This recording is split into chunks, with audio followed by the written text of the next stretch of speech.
حجاج بن یوسف ایک متنازع اور اہم ترین شخصیت تھی جو اسلامی تاریخ میں اپنی سخت حکمرانی اور نظم و ضبط کے لیے مشہور ہے۔ اس کی زندگی اور کردار کو سمجھنے کے لیے ہمیں اس کے سیاسی حالات، معاشرتی اثرات اور اس کے دور کے واقعات کا جائزہ لینا ہوگا۔ ابتدائی زندگی۔ حجاج بن یوسف کا پورا نام حجاج بن یوسف الصقفی تھا اور وہ 661 عیسوی میں طائف، حجاز میں پیدا ہوا۔ اس کا تعلق صقفی قبیلے سے تھا جو ایک قابل احترام قبیلہ تھا۔ حجاج کی ابتدائی زندگی کے بارے میں زیادہ معلومات دستیاب نہیں ہیں، لیکن یہ بات معلوم ہے کہ وہ تعلیم یافتہ تھا اور قرآن اور عربی زبان میں مہارت رکھتا تھا۔ اس نے اپنی زندگی کا آغاز معلم کے طور پر کیا، لیکن بعد میں فوج میں شامل ہو گیا، جہاں اس نے اپنی صلاحیتوں کا لوہا منوئی۔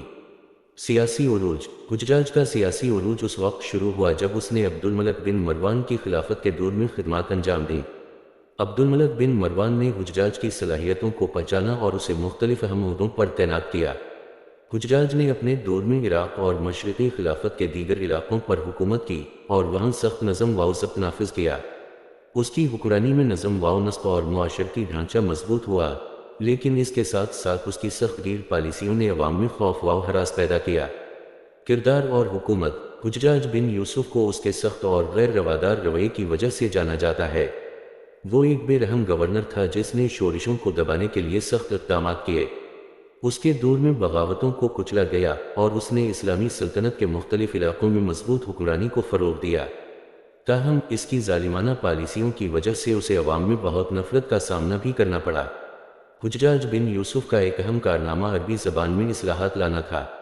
اس نے قرآن کی تدوین میں حصہ لیا اور نقطے اور اعراب کا اضافہ کیا تاکہ قرآن کی تلاوت کو آسان بنایا جا سکے۔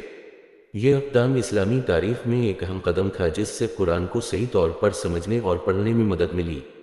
مشہور جنگیں۔ حجاج بن یوسف کا سب سے بڑا کارنامہ ہندوستان کی فتح کے سلسلے میں تھا۔